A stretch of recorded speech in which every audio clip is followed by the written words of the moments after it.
Assalamualaikum warahmatullahi wabarakatuh. Nama saya Christian Danariansyah. Nomor induk mahasiswa B131240342. Di sini saya akan mempresentasikan hasil makalah agama yang berjudul Ormas Islam dan Upaya Pencegahan Radikalisme Keagamaan.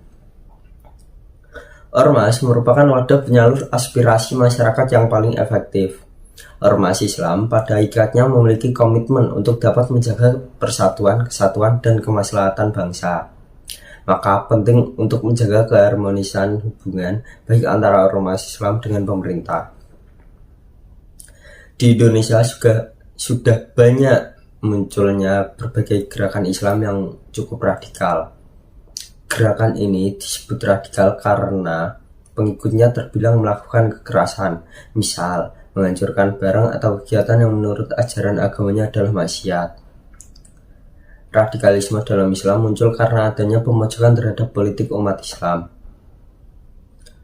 Pelaku radikalisme berasal dari berbagai kalangan dengan alasan tersendiri, diantaranya sebagai teologis, baik alasan sosial maupun pragmatis, sebab tidak mempunyai landasan pikir yang mencakupi untuk argumen mengenai tindakan radikal yang dilakukan. Maka dari itu, radikalisme terorisme bisa disebut memiliki beberapa sebab, diantaranya yaitu faktor ekonomi, politik, budaya, dan agama. Ini terjadi landasan kuat legitimasi yang kerap hadir di permukaan saat seseorang memahami tindakan radikalisme beratasnamakan agama Indonesia serta luar negeri. Selanjutnya yaitu rumus masalah. Apa saja rumus masalah yang saya gunakan dalam makalah ini? Yang pertama, apa yang dimaksud ormas Islam? Yang kedua, apa saja ormas Islam di Indonesia? Yang ketiga, bagaimana upaya pencegahan radikalisme keagamaan? Ormas adalah organisasi yang didirikan dan dibentuk oleh masyarakat secara sukarela berdasarkan kesamaan aspirasi, kehendak, kebutuhan, kepentingan, kegiatan, dan tujuan untuk berpartisipasi dalam pembangunan demi tercapainya tujuan negara kesatuan Republik Indonesia. Organisasi dalam konsep Islam merupakan sarana sebagai penyampai risalah guna tercapai dampaknya kepada umat atau masyarakat secara cepat dan tepat. Dengan demikian, organisasi menurut penjelasan kalimat tersebut adalah perkumpulan yang terdiri dari orang yang mempunyai sistem diatur secara tertib demi mencapai tujuan bersama. Hal ini sebagaimana dijelaskan pada surat As-Saff ayat 4 yang berartikan sesungguhnya Allah mencintai orang-orang yang berperang di jalannya dalam satu barisan, seakan-akan mereka suatu bangunan yang tersusun kokoh. Dalam penjelasan ilmu syaraf, kata ta'awanul asalnya adalah ta'awun, yang kemudian dalam bahasa Arab mengandung makna asal tafa'ul, yang selanjutnya memiliki maksud salah satunya merupakan makna saling, seperti kalimat tawasau dalam surat Al-Asr ayat 3 yang artinya kecuali orang-orang yang beriman dan beramal soleh serta saling menasihati untuk kebenaran dan kesabaran.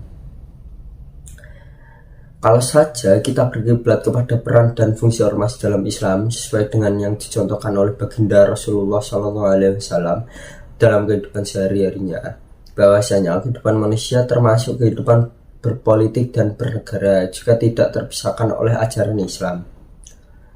Nabi Muhammad SAW telah mengajarkan kita bagaimana hidup saling menghormati, saling menghargai. Realitas sejarah Islam yang menunjukkan bahwa kehidupan Nabi Muhammad SAW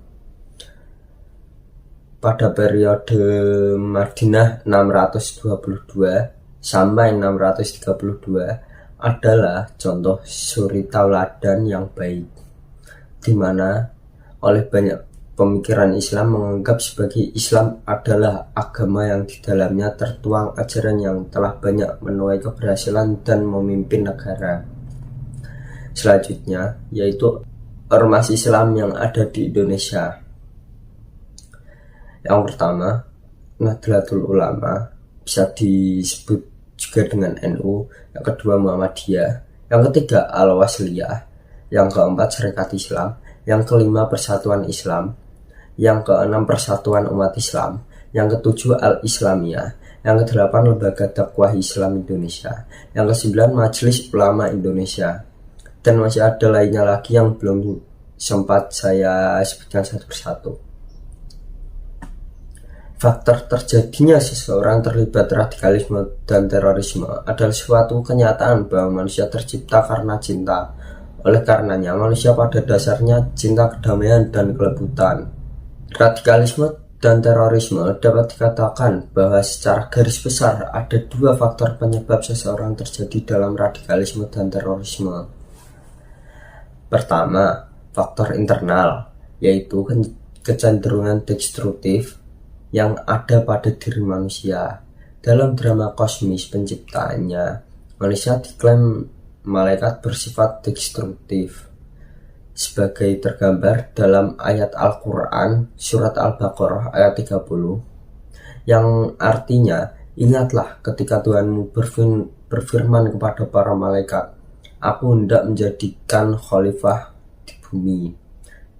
Mereka berkata, apakah engkau hendak menjadikan orang yang merusak dan menumpahkan darah di sana, sedangkan kami bertasbih memujimu dan menyucikan namamu?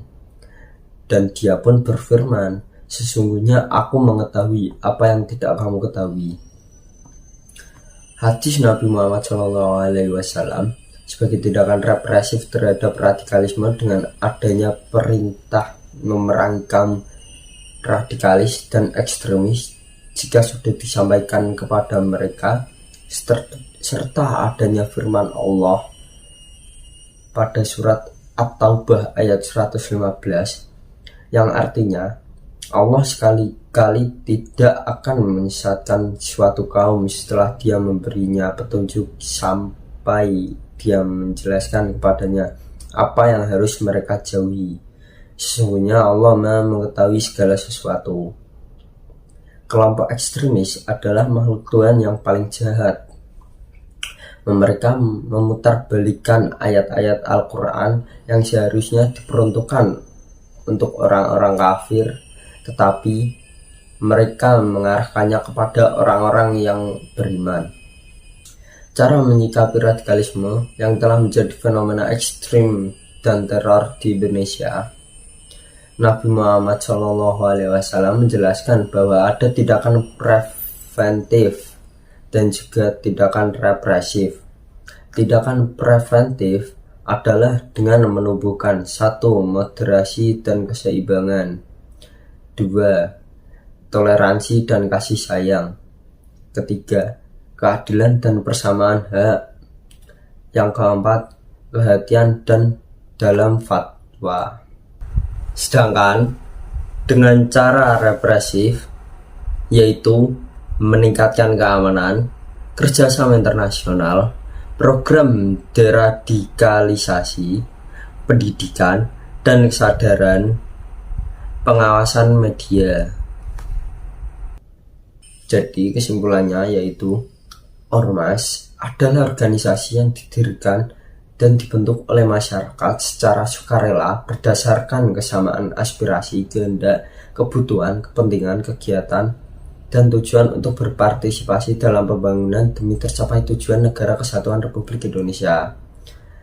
Dan cara menyikapi radikalisme yaitu dengan adanya tindakan preventif dan juga tindakan represif.